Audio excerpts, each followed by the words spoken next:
Mafia boss was still a virgin at 30, until a black maid asked to stay in his mansion during the night. He's the most feared man in the city, cold, untouchable, a mafia boss who's killed every threat that came his way. Yet he's never let a single woman touch his bed. She's just a maid, running from danger.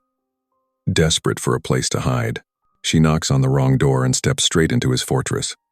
But when she discovers his darkest secret, everything changes. He lets her stay, but only under his rules. Soon, whispers spread through the underworld. The boss who was untouchable isn't untouchable anymore. Enemies see her as his weakness. Blood is spilled. His obsession grows.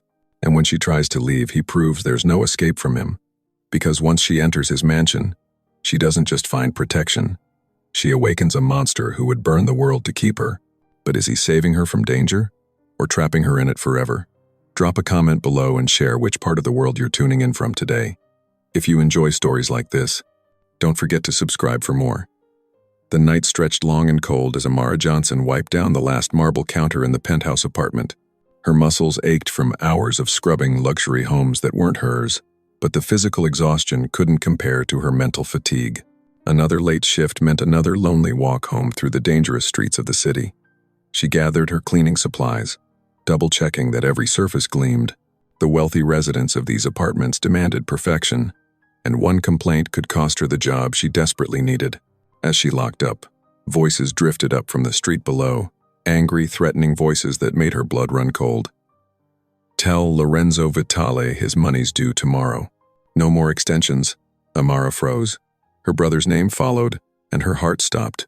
She crept to the window, peering down at the scene, unfolding in the shadows. Two broad-shouldered men in dark suits cornered someone against the building's wall. Even from above, she recognized her brother's nervous fidgeting. "Please, I just need more time," he pleaded, his voice cracking. "I can get the money, I swear." The larger man grabbed her brother's collar. "You've had time. Now you've got until midnight tomorrow, or we're taking payment another way." Amara's hands trembled as she backed away from the window. Lorenzo Vitale. Everyone knew that name, whispered it like a curse.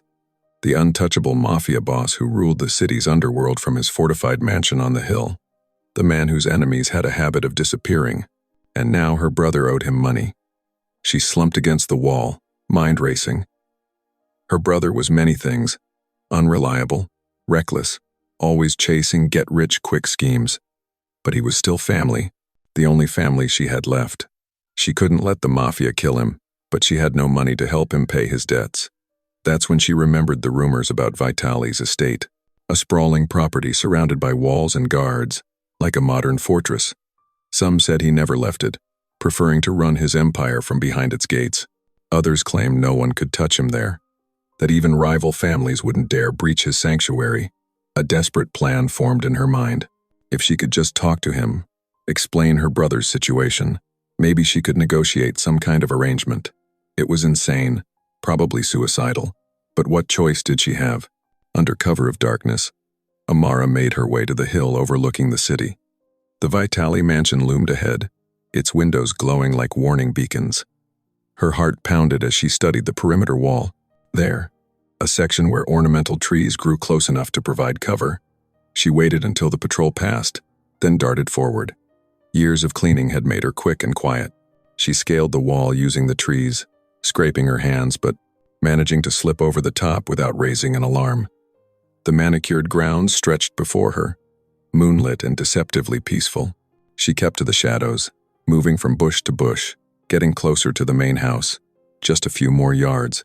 Strong hands grabbed her from behind. Amara tried to scream, but a gloved palm muffled the sound.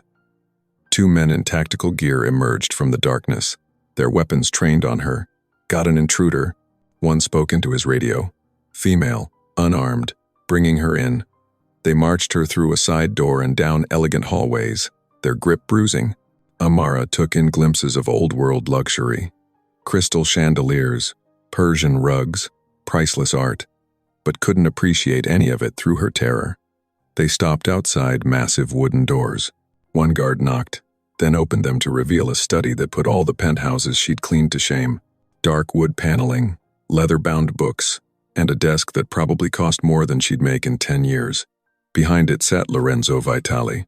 He didn't look up from the papers before him, but his presence filled the room like a physical force. Dangerous, controlled, absolute. "Sir, we caught this woman trying to sneak onto the grounds," one guard reported. "I need to speak with you," Amara blurted out before they could drag her away. "Please. It's about my brother's debt." That got his attention. Lorenzo looked up, and Amara's breath caught. She'd expected someone older, weather-worn by years of violence.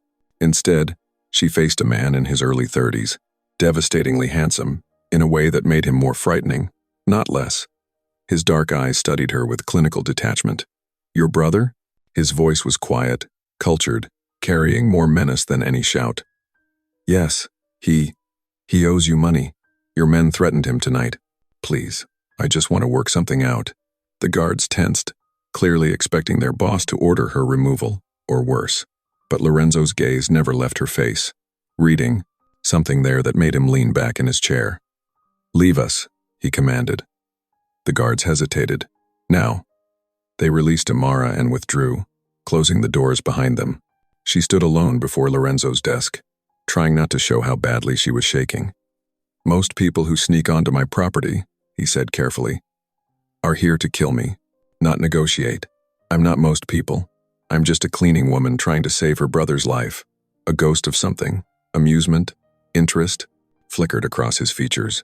"And you thought breaking into a Mafia Don's home was the solution? I thought it was better than waiting for your men to make my brother disappear." Lorenzo studied her for a long moment, his expression unreadable. Finally, he gestured to a chair. "Sit. Tell me exactly who your brother is and what he owes." "You'll listen?" Amara asked, hardly daring to hope. "For tonight." His tone carried a clear warning. "I don't believe in coincidences, Miss Johnson. Amara Johnson. Miss Johnson." He folded his hands on the desk. "Consider yourself my guest for one night. We'll discuss your brother's situation, and then we'll see." The way he said, "we'll see," sent chills down her spine, but Amara forced herself to sit. She'd gotten this far. Now she just had to convince one of the most dangerous men in the city to show mercy, and hope she hadn't just made the biggest mistake of her life. Sunlight streamed through unfamiliar windows, making Amara blink in confusion. The bed beneath her felt impossibly soft, nothing like her worn mattress at home. Silk sheets whispered against her skin as she sat up, memories of last night flooding back. The guest room put every luxury apartment she'd ever cleaned to shame. Crystal sconces cast rainbow reflections across cream-colored walls.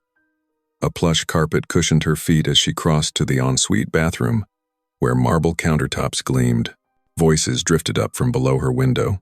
Two guards chatting during their morning patrol. "Can't believe the boss let her stay," one said. "When's the last time a woman spent the night here?" "Never," his companion laughed. "The untouchable lives up to his name. 30 years old and his bed still cold. Makes you wonder what his deal is." "Shut it. You want him to hear you talking about his private life?" Amara stepped away from the window, their words echoing in her mind. Lorenzo's reputation suddenly made more sense. The stark discipline of his home, the absence of the usual Mafia boss excesses she'd glimpsed while cleaning other criminals' properties. A knock at her door made her jump. A stern-faced maid entered, carrying pressed clothes. "Mr. Vitali expects you for breakfast in 20 minutes, she said, laying out the outfit. Simple black slacks and a white blouse that looked exactly her size. "The bathroom is stocked. Don't be late." Amara rushed through her morning routine, noting how even the soap felt expensive. The clothes fit perfectly, unsettling her. Had he ordered them specifically for her? How had he known her size? Two guards escorted her downstairs to a formal dining room. Lorenzo sat at the head of a massive table, reading reports while he ate. He didn't look up as she entered, leaving her to hover uncertainly. "Sit," he finally said, indicating the chair to his right. "Have you eaten at a table like this before?" "I've cleaned plenty of them," Amara replied, choosing the correct fork without hesitation. The wealthy aren't as mysterious as they think. That earned her a sharp glance. "You're observant." "It's my job to be, speaking of which." She took a deep breath. "I want to propose a deal." Lorenzo set down his papers, giving her his full attention. The intensity of his dark eyes made her heart skip. "You're hardly in a position to negotiate." I'm in exactly the position to negotiate. You need answers about my brother's connections. I need protection from whoever he angered. And, she stirred, around the immaculate room. You clearly value order and cleanliness. I'm one of the best housekeepers in the city. You think I'd trust an intruder in my home? You already are. Might as well get some work out of me while you investigate. A ghost of amusement crossed his face. You have nerve, Miss Johnson, but nerve doesn't equal loyalty. Test me then. Let me prove myself. Lorenzo studied her for a long moment, then pressed a button on the table. The stern maid appeared instantly. Give Miss Johnson a trial run, he ordered. Full access to the main areas, supervised. Report back tonight. The day passed in a blur of cleaning tasks, each more demanding than the last. The maid, Maria, watched every move with hawkish attention. But this was Amara's element. She spotted dust others missed, organized cluttered drawers with military precision, and handled priceless artifacts with expert care. Throughout the day, she noticed patterns. No personal photos anywhere. No evidence of parties or entertainment. Everything arranged with mechanical precision. The house felt more like a fortress than a home. As evening fell, Maria finally nodded in reluctant approval. Last task, the master's study. Don't touch his desk or papers, just basic cleaning. The study looked different in darkness, shadows gathering in corners. Amara worked efficiently, noting the worn chair where Lorenzo clearly spent most of his time. A door in the corner caught her attention, slightly ajar, revealing glimpses of an adjoining room. She shouldn't look. But curiosity pulled her forward. The master bedroom beyond was immaculate and obviously unused. A fine layer of dust coated the bedside tables. The massive bed remained perfectly made, decorative pillows undisturbed. The room felt frozen in time, like a museum display. Find something interesting? Amara whirled around. Lorenzo stood in the doorway, his expression unreadable. She'd never heard him approach. I'm sorry, I shouldn't have. No, you shouldn't have. He stepped into the room, tension radiating from his rigid shoulders. This area is private. It's beautiful, she said softly, noting how he avoided looking at the bed. The guard's morning conversation echoed in her mind. But sad, like it's waiting for something. Lorenzo's jaw tightened. For a moment, vulnerability flickered beneath his controlled facade. Then his walls slammed back into place. You've overstepped, he said coldly. Return to your room. We'll discuss your position here tomorrow. Amara hesitated, understanding dawning. This powerful, dangerous man had never let anyone close enough to share that pristine bed. And now she knew his secret. Had seen the shame he kept hidden behind locked doors. She backed away, leaving him alone in his untouched sanctuary. But the image stayed with her. Lorenzo Vitali, the feared Mafia boss, standing in a room that represented everything he denied himself. That night, lying in her borrowed bed, Amara wondered what other secrets this fortress of a house contained, and why, despite every instinct warning her away, she felt drawn to the loneliness hidden beneath Lorenzo's dangerous exterior. The morning sun cast long shadows through Lorenzo's office as Amara stood before his desk, her heart pounding against her ribs. He hadn't moved or spoken since she entered, his dark eyes fixed on the papers before him. The silence stretched thin as a wire. Tell me exactly what you saw in my private quarters last night. His voice was deceptively soft, dangerous as a sleeping predator. Amara swallowed hard. An unused bedroom, everything pristine, untouched, like a showroom rather than a lived-in space. Lorenzo's fingers tightened on his pen until his knuckles went white. And what conclusions did you draw from your unauthorized exploration? She knew she should lie, should cower and apologize. But something in her refused to back down. Maybe it was the vulnerability she'd glimpsed last night, or maybe she was just tired of being afraid. You've never had anyone, have you? The words hung in the air between them like smoke.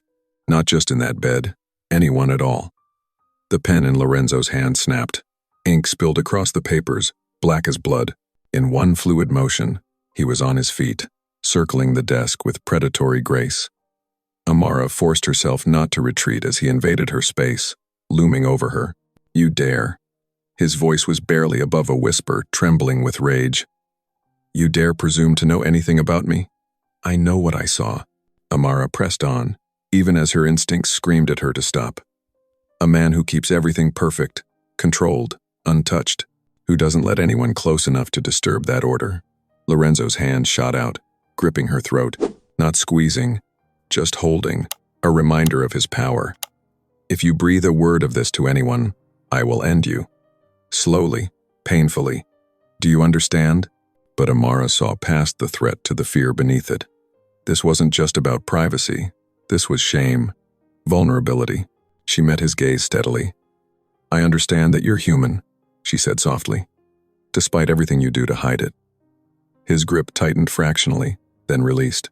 Lorenzo stepped back, running a hand through his immaculate hair. For the first time, she saw cracks in his composure, uncertainty in his eyes, tension in his shoulders. Get out, he ordered, but his voice lacked its usual steel. Return to your duties, and remember my warning. Throughout the day, Amara felt his eyes on her as she worked. She caught glimpses of him in doorways, watching her with an intensity that made her skin prickle, not with fear anymore, but with something else, something electric and dangerous. When evening came, Lorenzo's men gathered for dinner in the formal dining room. Amara served alongside Maria, trying to blend into the background as the mobsters ate and drank. Lorenzo sat at the head of the table, silent and brooding. Boss, one of his lieutenants called out, already drunk on expensive wine. That new shipment came with some entertainment, if you know what I mean. High-class girls, barely touched. Want first pick? Another man laughed. Waste of time. Boss probably wouldn't know what to do with them anyway. When's the last time you even looked at a woman, Lorenzo? The room went deadly quiet. Lorenzo's expression hadn't changed, but something dark and violent radiated from him. Without warning, his hand moved, a flash of silver through the air. His knife embedded itself in the wooden table between the second man's splayed fingers, quivering with the force of the throw. The next person who speaks out of turn loses their tongue, Lorenzo said quietly. His eyes flicked to Amara for just a moment, but in that glance she saw it all. Rage, shame, and beneath it all fear. Fear that she knew his weakness. Fear that she could destroy him with a single word. The rest of dinner passed in tense silence. The men kept their eyes down, chastened by their boss's display of violence. But Amara's mind raced. She had stumbled onto something no one else knew, the great Lorenzo Vitale's deepest vulnerability. It should have been a weapon, a way to protect herself. Instead, it felt like a responsibility, a secret that bound them together in ways neither of them had expected. Every time their eyes met across the room, she felt that connection pull tighter, drawing them into an orbit neither could escape.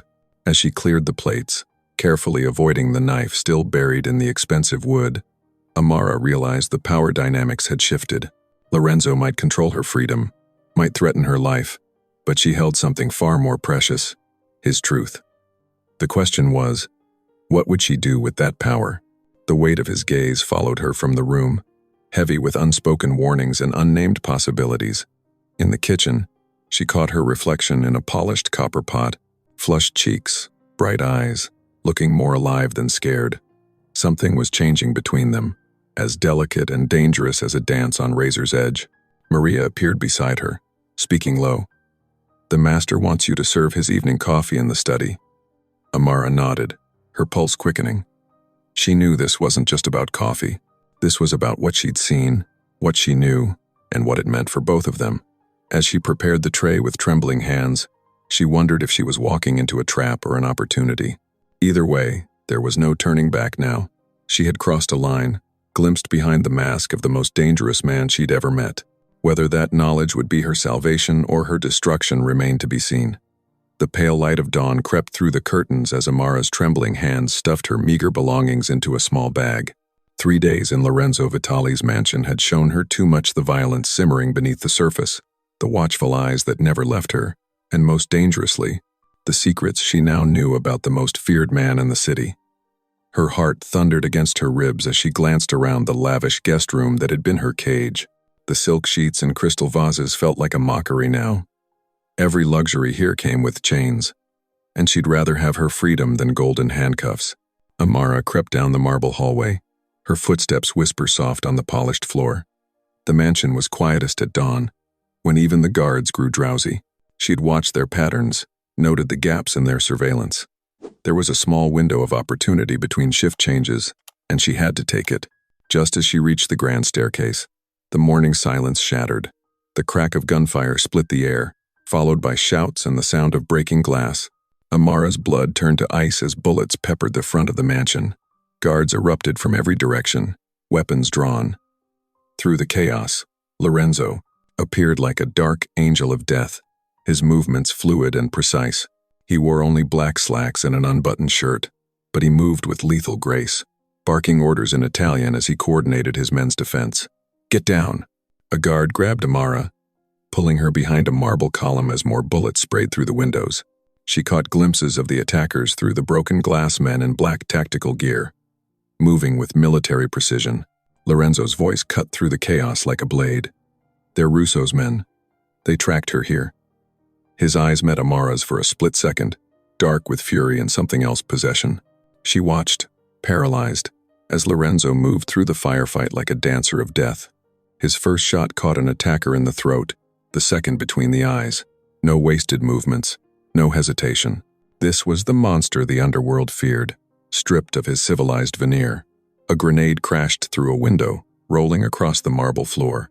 Before Amara could scream, Lorenzo had snatched it up and hurled it back through the broken window. The explosion rocked the grounds, and screams of agony followed. "Sweep the perimeter," Lorenzo commanded, his shirt now spattered with blood that wasn't his own. "Find any survivors and bring them to me. I want to know who talked." The gunfire died down, replaced by the efficient movements of Lorenzo's men securing the mansion. Amara's legs gave out, and she slid down the column to sit on the floor, her escape bag forgotten beside her. The reality of her situation crashed over her like a wave. She'd been naive to think she could simply walk away. Her brother's debts, his enemies, they'd followed her here. And now they knew exactly where to find her. Lorenzo stalked toward her, his presence filling the bullet-riddled foyer. Blood stained his expensive shirt, and his eyes blazed with cold fury. He looked down at her trembling form, at the packed bag that proclaimed her intentions. "You wanted out?" His voice was soft, dangerous. He crouched down, bringing his face level with hers. One blood-flecked hand gripped her chin, forcing her to meet his gaze. "There is no out. From the moment you stepped into my house, you're mine to protect or destroy." The threat hung in the air between them, but Amara saw something else in his eyes, a possessive heat that had nothing to do with protection. His thumb brushed her lower lip, leaving a smear of someone else's blood. "The Russos will be back," he continued, his touch lingering despite the violence still echoing around them. "They'll keep coming until they have what they want, and now they know exactly where to find you." Amara tried to steady her breathing, to ignore the way his proximity made her pulse race with more than fear. "I never asked for your protection." "No." A cruel smile curved his lips. "But you have it now, whether you want it or not. The question is..." His grip tightened slightly.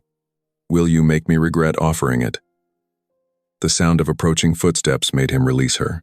Two of his men dragged a wounded attacker between them, leaving a trail of blood on the marble floor.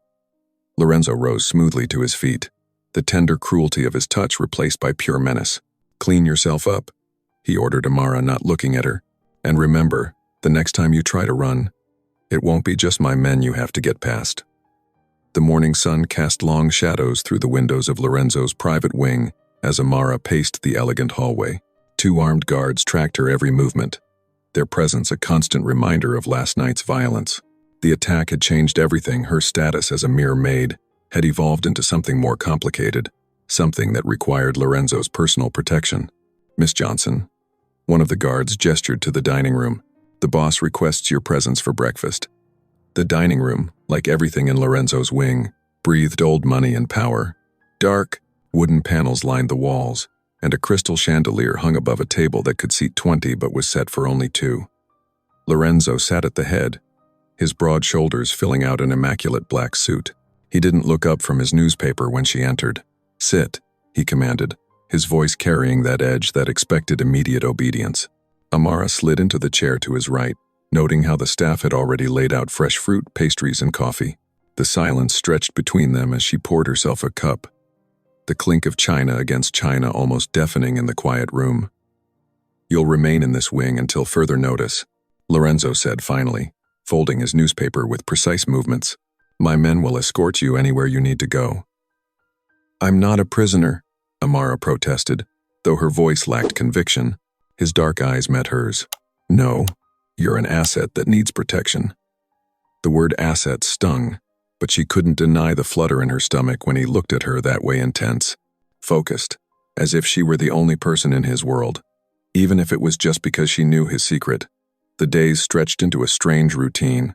Lorenzo worked from his study, taking calls and meetings while Amara explored the wing's library.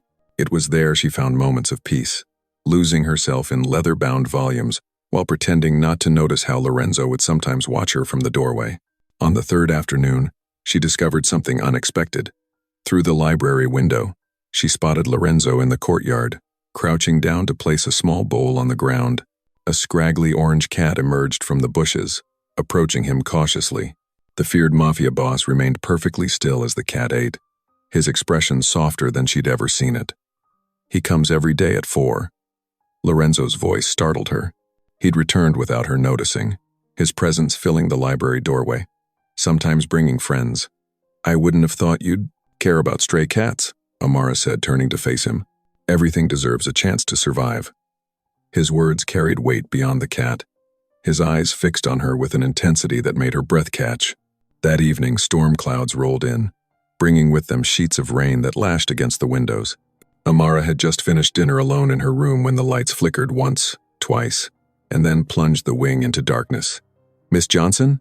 A guard's voice called from the hallway. The boss wants everyone in the main sitting room. We have candles there. The sitting room glowed with warm candlelight when she entered. Lorenzo stood by the fireplace, his white shirt sleeves rolled up as he stoked the flames. The light painted shadows across his strong features, softening the usual hardness of his expression. The generator should kick in soon, he said, straightening. Sit. No point wandering in the dark. Amara settled onto the leather sofa, watching as he poured 2 glasses of wine. When he handed her one, their fingers brushed. The contact sent electricity through her skin, and neither pulled away immediately. For one breathless moment, they remained connected by that simple touch, the candlelight dancing across their faces. Lorenzo's thumb brushed across her knuckles, so light she might have imagined it. His eyes, usually cold and calculating, held something different in their depths, something that made her heart race and her skin warm despite the storm's chill. When he finally pulled away, the loss of contact left her fingers tingling. He took a seat in the armchair opposite her, but the space between them crackled with unspoken tension. The storm raged outside, thunder rolling across the sky. But inside this candlelit room, a different kind of storm was brewing, one that threatened to sweep away all the careful barriers they'd built. They sat in charged silence, sipping wine and watching the flames dance in the fireplace. Every time their eyes met over their glasses, that moment of touch seemed to echo between them.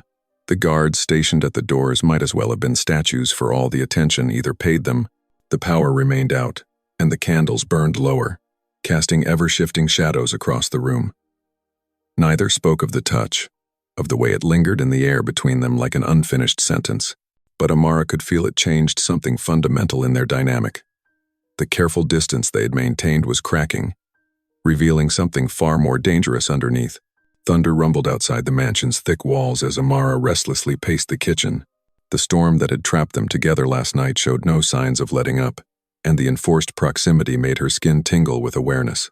She needed something, anything, to keep her hands busy, and her mind off the lingering memory of Lorenzo's touch in the candlelight. The kitchen staff watched her warily as she approached the industrial-sized stove. "Please let me help," she said to the head cook, Maria.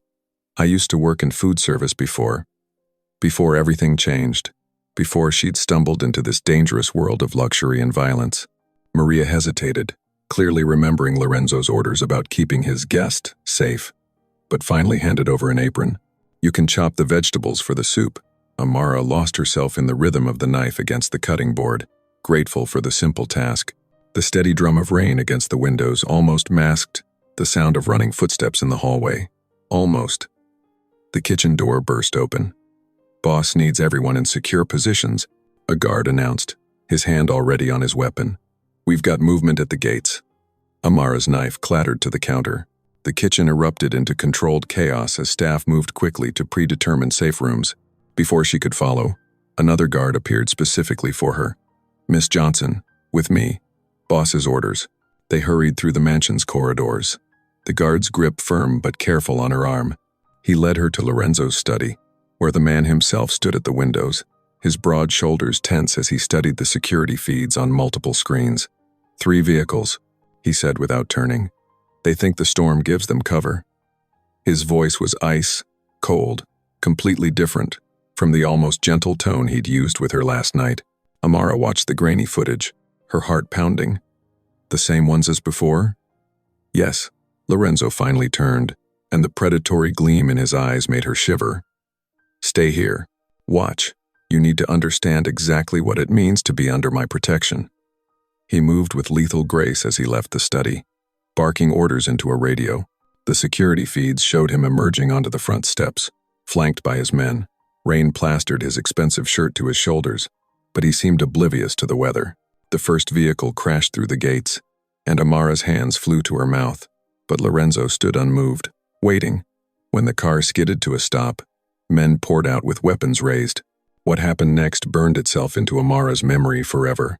Lorenzo moved like death itself, efficient, merciless, beautiful in his brutality. He broke the first man's neck with a single twist, used him as a shield against gunfire, then cut through the others with precise savagery. His knife caught the security lights as it arced through the rain, and blood mixed with water on the driveway. Amara should have been horrified. She should have run screaming from the violence on the screens before her. Instead, she found herself mesmerized. Every move he made was to protect what was his, to protect her. The realization settled deep in her bones. She had never felt safer than watching this dangerous man eliminate threats to his domain. When it was over, Lorenzo stood among the bodies, his chest heaving slightly. He gave short commands, and his men began the brazen, efficient process of cleanup. Then he turned and looked directly at the security camera, directly at her, as if he could feel her gaze through the lens. Minutes later, he returned to the study, water and blood dripping from his clothes. His eyes found hers immediately, searching for fear or revulsion. Amara surprised them both by stepping forward. "Let me," she said softly, taking his hands in hers. They were streaked with rain, diluted blood, his knuckles split. She led him to the ensuite bathroom, and he followed with unusual docility. The warm water ran pink as she washed his hands with gentle thoroughness. Neither spoke as she cleaned each finger, each brutal knuckle, letting her touch say what words couldn't. She understood now the monster and the protector were one and the same. The hands capable of dealing death were the same ones that would keep her safe. Lorenzo watched her face as she worked, his breathing growing heavier with each careful stroke of her fingers. When she finished, she didn't step back. Instead, she raised her eyes to meet his, still holding his freshly cleaned hands. "Amara," he said, his voice rough. The sound of her name on his lips made her shiver. His hands slid free of hers, coming up to frame her face. For a moment, he hesitated, searching her eyes for permission or rejection. Finding neither, only acceptance, he lowered his mouth to hers. The kiss was devastatingly gentle for a man who had just demonstrated such violence. His lips moved against hers with exquisite care, as if she might shatter. When she gasped, his tongue swept in to taste her, and the gentleness began to crack. His fingers tightened in her hair, and she could feel the tremors running through his powerful body as he held himself in check. The morning sunlight filtered through the mansion's windows, but Amara felt anything but bright. Her lips still tingled from Lorenzo's kiss the night before that moment when he'd let his control slip, when his blood-stained hands had become gentle against her face. Now, she found herself wandering the halls like a ghost, ducking into rooms whenever she heard footsteps, her heart racing at the thought of facing him. But fate, or more accurately, Lorenzo's iron will had other plans. One of his guards found her in the library, where she'd been pretending to dust the same shelf for 20 minutes. "The boss wants you. His study. Now." Her stomach clenched as she followed the guard through the winding corridors. The study door loomed before her, heavy oak carved with the Vitali family crest. She knocked softly, her knuckles barely grazing the wood. "Enter." His voice was low, controlled, too controlled. Lorenzo stood at the window, his broad shoulders tense beneath his tailored suit. He didn't turn when she entered, but she saw his reflection in the glass jaw tight, eyes stormy. Sit. He gestured to one of the leather chairs before his desk. Amara perched on the edge, her fingers twisting in her lap. The silence stretched between them like a rubber band ready to snap. Finally, he turned. What happened last night? He stopped, ran a hand through his dark hair. For the first time since she'd met him, Lorenzo seemed unsure of his words. We don't have to talk about it, Amara offered quietly, though her heart screamed otherwise. His laugh was bitter. Don't we? He moved to his desk, bracing his hands on the polished surface. You know my secret now, the great Lorenzo Vitale, feared by all, untouched by any. His knuckles whitened. You must think me weak. I think you're human, she whispered. His head snapped up, eyes blazing. Human? Let me tell you about humanity, Amara. He straightened, began to pace. I was 6 the first time my father made me watch him kill a man. 8, when he handed me a knife and told me to finish what he started. By 12, I'd seen how his men used women toys to be played with and discarded. Amara's breath caught in her throat. She wanted to go to him, to soothe the pain she saw etched in every line of his face. But she stayed still, instinctively knowing he needed to get this out. My father's house was chaos, violence, lust, blood, all of it spinning out of control. I swore I would never be like them, never lose control, never let desire make me weak. He stopped pacing, his gaze finding hers. Control became everything. The business, the territory, my body, all of it had to be perfect, contained. So you never. She couldn't finish the sentence. Never. The word was sharp as a blade. Women were a liability, a weakness I couldn't afford. Until you. His voice dropped, became rough. You walked into my house, into my world, and suddenly control meant nothing. Amara stood slowly, drawn to him like a moth to flame. Is that why you let me stay? Because I made you feel out of control? I let you stay because you were different. He moved closer, until she could feel the heat radiating from his body. You weren't afraid. You looked at me, really looked at me, and didn't flinch. And now? And now? Her voice trembled. His hand came up to cup her cheek, thumb brushing over her bottom lip. Now I can't stop thinking about you. About last night. About how your hands felt cleaning the blood from mine. About how you taste. The tension between them crackled like lightning. Amara leaned into his touch, her eyes fluttering closed. Lorenzo, tell me to stop. He growled. Tell me you don't want this, want me, and I'll let you go. Instead of answering, she pressed closer, her hand sliding up his chest. She felt his sharp intake of breath, the way his heart hammered against her palm. I see you, she whispered. Not the monster, not the virgin crime lord, just you. And I want you. Something snapped in him. His mouth crashed down on hers, desperate and demanding. This wasn't like their first kiss that had been gentle, exploring. This was possession, need, years of control, shattering like glass. He lifted her easily, carrying her through the hidden door that connected his study to his bedroom. The room that had been covered in dust when she first found it now gleamed in the afternoon light, as if he'd been preparing for this moment. Lorenzo laid her on the bed with surprising tenderness, his eyes never leaving hers. Are you sure? He asked, his voice rough with restraint. Amara reached for him, pulling him down to her. I'm sure. The rest of the afternoon dissolved into touch and taste, sighs and whispered names. Lorenzo's inexperience was overshadowed by his intensity, his need to learn every inch of her. He touched her like she was precious, and claimed her like she was his salvation.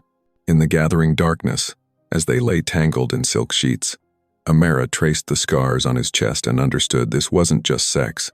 This was transformation. The untouchable had been touched, the controlled had lost control, and neither of them would ever be the same. The afternoon sun cast long shadows through the mansion's windows as Amara walked the familiar halls, her steps lighter than they'd been in weeks. Something had shifted between her and Lorenzo since that night they'd shared. His cold facade had begun to crack, revealing glimpses of warmth she'd never expected to find in a man like him. During their shared meals, she'd caught him almost smiling at her quick-witted comments. In the library, he'd listen intently as she shared stories from her past. Even his guards had noticed the change, exchanging knowing looks when their boss lingered longer than necessary in rooms where Amara worked. She was just finishing arranging fresh flowers in the dining room when heavy footsteps echoed down the marble hallway. 3 of Lorenzo's men burst in, their faces grim. The tallest one whispered something in Lorenzo's ear that made him stiffen, his jaw clenching tight. "Leave us," Lorenzo commanded, his voice sharp enough to make the men retreat quickly. Amara's heart began to race. She knew that tone something was terribly wrong. "What is it?" "Your brother." Lorenzo's dark eyes met hers. "The Rossi family has him." The flowers slipped from Amara's hands, scattering across the polished floor. "No. How?" He was trying to fence stolen goods in their territory. Lorenzo's voice turned clinical, detached. "Actually, he's been moving stolen merchandise for weeks now, since before you came here." The words hit Amara like physical blows. "Weeks? You knew?" "Of course I knew." Lorenzo's expression remained impassive. "I know everything that happens in this city." Realization dawned cold and cruel. "That's why you let me stay. You knew who I was the moment I stepped foot in here, didn't you?" Her voice rose with each word. "I was never anything but leverage to you." "Amara, don't." She backed away from him, fury and betrayal burning in her chest. "All this time I thought, I actually believed." She couldn't finish the thought, couldn't admit how foolish she'd been to think there might be something real growing between them. "Let me explain." Lorenzo stepped toward her, but Amara was already moving, nearly running from the dining room. "There's nothing to explain," she shouted over her shoulder. "You used me, just like you use everyone else." Blinded by tears and rage, Amara raced through the mansion's corridors. She had to get out, had to escape these walls that suddenly felt like they were closing in around her. Everything they'd shared, the kisses, the tender moments, the vulnerability, it had all been calculated, a game played by a master manipulator. She burst through a side door into the garden, not caring about the guards or the consequences. The cool evening air hit her face, but before she could take more than a few steps, the security lights suddenly went dark. The silence that followed lasted only seconds before chaos erupted. Dark figures swarmed over the garden walls. Gunfire shattered the night. Amara tried to run back inside, but strong hands grabbed her from behind. A cloth pressed against her face, reeking of chemicals. She fought, kicked, tried to scream, but the world was already going dark around the edges. The last thing she saw was Lorenzo bursting through the door, gun drawn, his face transformed by a fury she'd never witnessed before. But he was too far away, and there were too many attackers between them. Consciousness faded in and out, rough hands dragging her, the slam of a van door, the rumble of an engine beneath her. When her mind finally cleared, Amara found herself bound and gagged in the back of a moving vehicle. Rope bit into her wrists, and the gag tasted of cotton and fear. Through her panicked breathing, a horrible clarity settled over her. This wasn't just about her brother's theft anymore. She'd become something far more valuable, a weakness in Lorenzo Vitali's impenetrable armor. The one person who had seen behind his walls, who knew his secrets, who had touched the humanity he kept locked away. They were using her as bait, she realized with growing dread. They would draw Lorenzo out, force him to make mistakes, to act rashly. They would use his feelings for her, whatever they truly were, to destroy him. The van hit a pothole, making her head bounce against the metal floor. In the darkness, bound and helpless, Amara's anger at Lorenzo's deception began to twist into something else, because despite everything, despite the lies and manipulation, she knew with bone-deep certainty that he would come for her. And that was exactly what their enemies were counting on. The harsh slap of cold water jolted Amara awake. Her head throbbed, vision blurry as she tried to focus on her surroundings. The warehouse air reeked of rust and mildew, dark shapes scattered across the concrete floor, bodies of guards. She realized with horror, their blood pooling black in the dim light. "Finally awake, little bird?" A man's voice echoed through the vast space. Heavy footsteps approached, and Amara struggled against the zip ties binding her wrists to a metal chair. "I was beginning to think my men hit you too hard." Through the haze of pain, she made out a tall figure in an expensive suit. Unlike Lorenzo's elegant tailoring, this man wore his wealth like a weapon. Gaudy rings glinting on his fingers, a gold watch catching what little light filtered through the grimy windows. "You must be wondering why you're here." He circled her slowly, each step deliberate. It's quite simple, really. Lorenzo Vitale has something I want, and you. He grabbed her chin roughly, forcing her to look up. You're the key to breaking him. Amara's heart clenched at Lorenzo's name. The memory of their argument burned fresh in her mind. His cold admission that he'd known about her brother's theft all along. Had everything between them been a lie? A calculated move to keep her close until he could use her? The rival boss seemed to read the conflict in her eyes. Ah, trouble in paradise? Did you finally see through his facade? He laughed, the sound echoing off bare walls. The great Lorenzo Vitale, playing house with a cleaning girl. It would be amusing if it wasn't so pathetic. Around them, more men filtered into the warehouse, their weapons held ready. Amara counted at least 15 before her captor blocked her view. You should have seen how easy it was to take you. His security might as well have been tissue paper. He pulled out a knife, letting it catch the light. But then, maybe he wanted us to take you. Did that thought cross your mind? It had. In those terrifying moments when they dragged her from the mansion, she'd wondered if Lorenzo had orchestrated the whole thing. The doubt ate at her like acid, but she wouldn't give them the satisfaction of seeing her break. Amara lifted her chin, meeting her captor's gaze with defiance. If you're going to kill me, get on with it. The blade pressed against her cheek, just shy of breaking skin. Kill you? No. No. Death is too quick, too clean. I want Lorenzo to watch as I break his precious pet piece by piece. Amara's stomach churned, but she kept her voice steady. You're assuming he cares? Oh, he cares. The boss's smile turned cruel. The untouchable finally touched, and by someone so beneath him. Do you know what that did to his reputation? The whispers it started? He pressed harder with the knife, drawing a thin line of blood.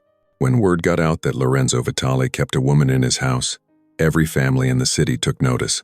But not just any woman, a nobody, a maid, whose brother stole from us all. Despite her fear, anger flared in Amara's chest. She might have doubted Lorenzo's motives, but she wouldn't let this man reduce what they'd shared to something so cheap. You don't know anything about him, she spat. The slap came fast, snapping her head to the side. I know enough. I know he'll come for you, walking right into our trap. And when he does, the boss gestured to his men, who began moving into position around the warehouse. We'll make him watch as we take everything from him, starting with you. Amara tasted blood in her mouth but refused to show pain. She thought of Lorenzo's hands, gentle despite their deadly strength. The way he'd opened himself to her shared his deepest fears. Whatever lies might have existed between them, those moments had been real. Hours passed in a haze of threats and anticipation. Her captors grew increasingly agitated as their lookouts reported movement outside. The boss paced, barking orders into a phone, his composure cracking. Then it happened. The first explosion rocked the warehouse foundations. Gunfire erupted, distant at first, then closer. The sound of Lorenzo's signature weapon, a custom assault rifle, cut through the chaos like thunder. He's here, the boss snarled, grabbing Amara's hair and yanking her head back. Earlier than expected, your lover boy must be eager to die. But Amara heard something different in the approaching battle. Precision, strategy, the hallmark of Lorenzo's tactical genius. Each shot found its mark, each explosion strategically placed. He wasn't charging in blindly. He was systematically dismantling their defenses. Through the pain and fear, a small smile curved her lips.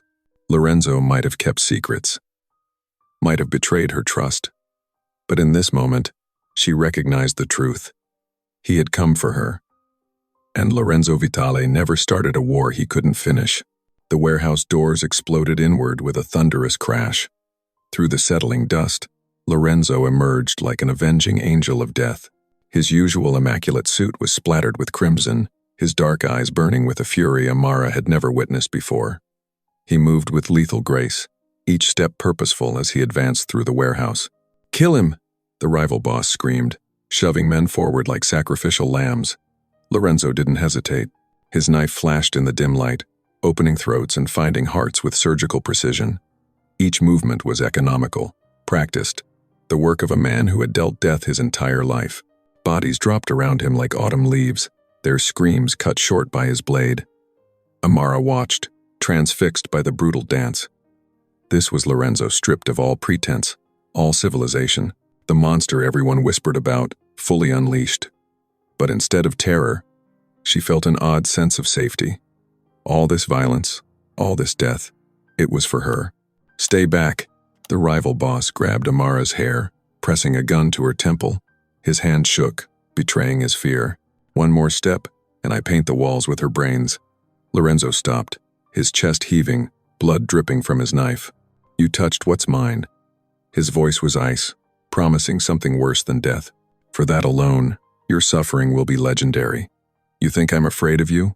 The boss's laugh was brittle. The great Lorenzo Vitali, brought low by some cleaning girl. "You've gone soft." "Soft?" Lorenzo's lips curved into a terrible smile. "Let me show you soft." The movement was too fast for Amara to track. One moment the gun was at her head. The next it clattered across the floor. The boss screamed, Lorenzo's knife buried in his wrist. Before he could stagger back, Lorenzo was on him. What followed made Amara's stomach turn. Lorenzo took him apart piece by piece, extracting payment in flesh and bone for every bruise on Amara's skin, every moment of fear she'd endured. The boss's screams echoed through the warehouse until his voice gave out, until there was nothing left but wet, choking sounds. "Look at me," Lorenzo commanded, forcing the dying man's face up. "Remember this moment. Remember that you died because you dared to touch what belongs to me." One final slash, and it was over. Lorenzo stood, covered in gore, his breathing heavy. When he turned to Amara, something vulnerable flickered across his blood-streaked face. Fear, she realized. Fear that she would finally see him for the monster he was and run. He approached slowly, like she was a frightened animal that might bolt. His hands, still wet with blood, hesitated before touching the zip ties binding her. "Amara." His voice cracked on her name. She met his gaze steadily. "Lorenzo." The zip ties snapped under his knife. Before she could move, he pulled her against his chest, crushing her in an embrace that spoke of desperation and relief. She should have been repulsed by the blood soaking into her clothes, should have been terrified by the carnage surrounding them. Instead, she melted into his arms, feeling truly safe for the first time since her capture. "You thought I betrayed you?" His words rumbled against her ear, pained and fierce. "That I used you as bait? No, Amara. I've killed my entire world for you. Every person who dared to harm you, every soldier who failed to protect you, they're all dead. I burned it all down to find you." Amara pulled back enough to see his face, to trace the harsh lines of it with trembling fingers.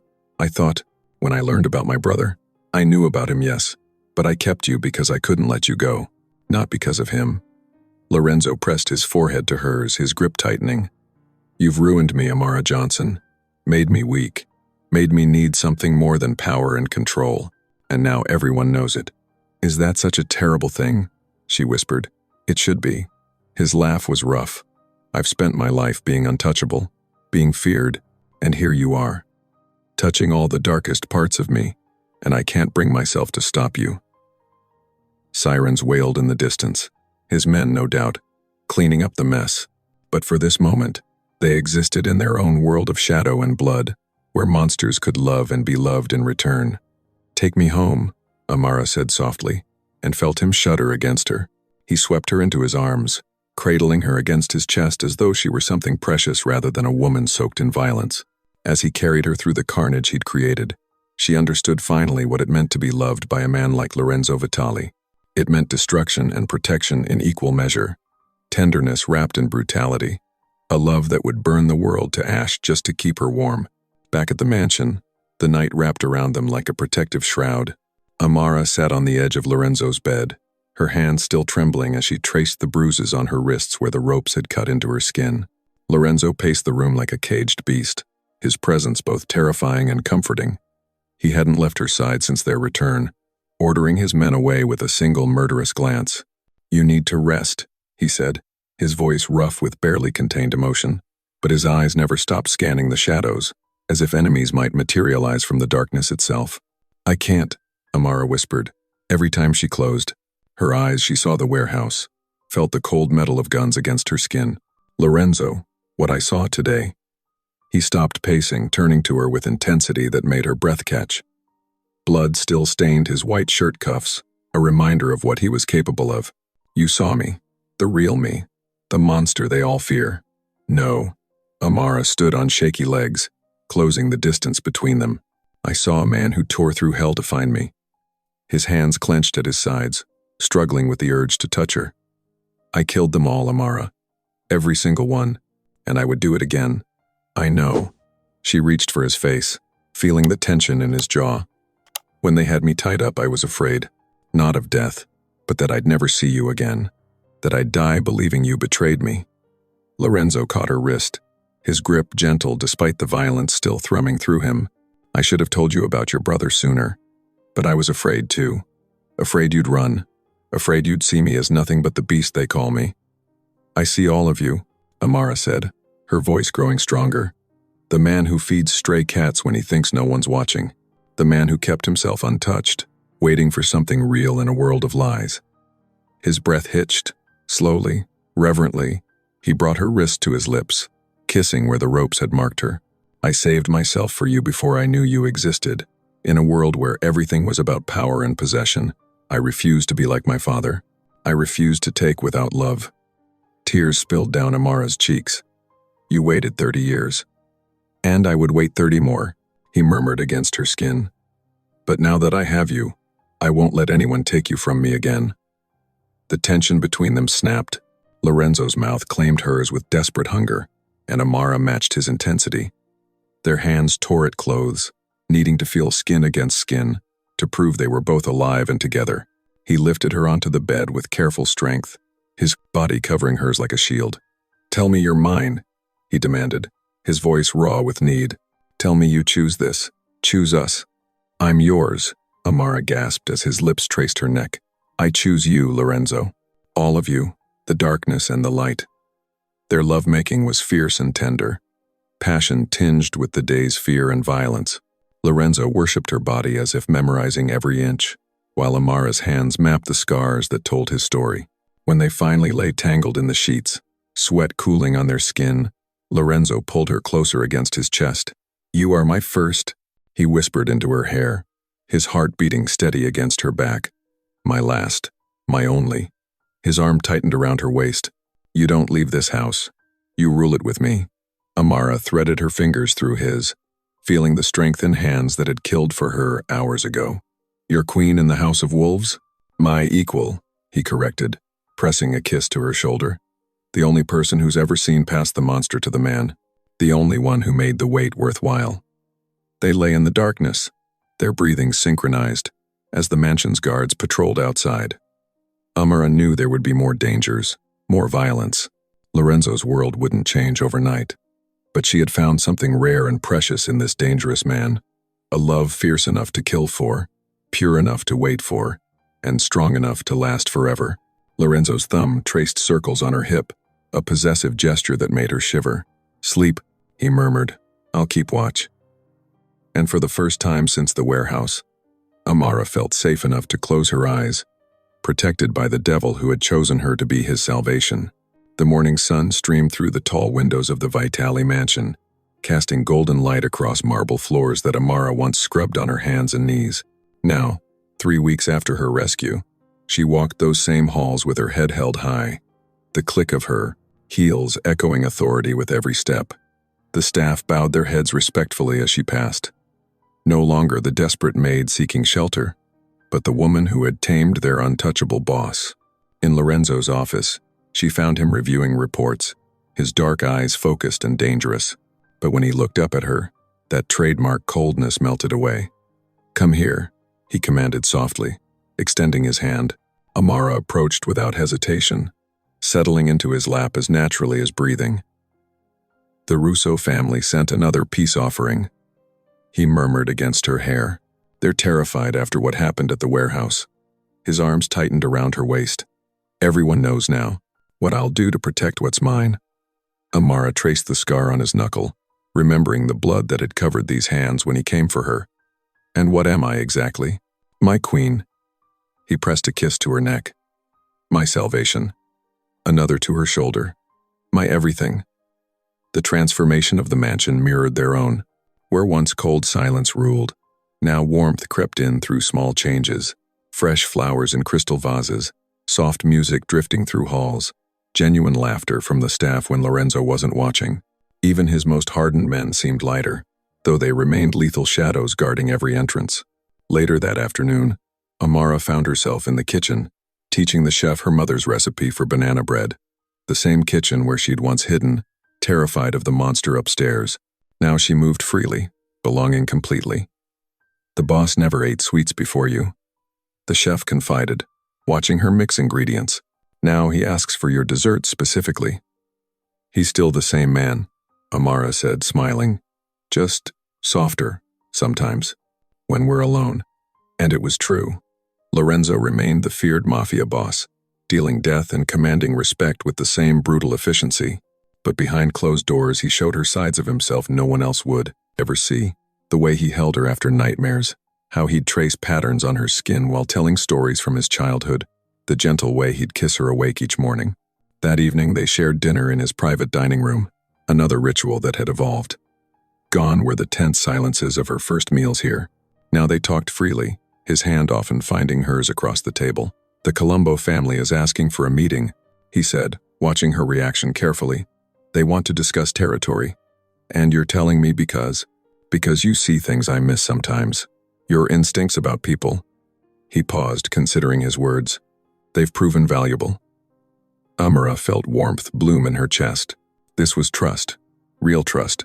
Not just in his bed, but in his business. When is the meeting? Next week. You'll sit beside me. The statement carried weight. Having his woman present at official business was unprecedented. It would send a message to every family in the city. As night fell, they retired to their bedroom, the same master suite that had once collected dust, untouched for decades. Now, it was their sanctuary. The sheets carried their combined scent, the closet held both their clothes, and the air hummed with memories of passion and whispered confessions. Amara changed into one of his silk shirts, a habit she'd developed that drove him wild. Sure enough, Lorenzo's eyes darkened as he watched her, his own jacket and shirt coming off with practiced efficiency. Come here, he said again. But this time his voice was rough with need. She went willingly into his arms, still amazed at how perfectly they fit together. His hands, capable of such violence, were always gentle on her skin. His mouth, which could order executions without hesitation, pressed soft kisses along her collarbone. They fell into bed together, limbs tangled, hearts racing.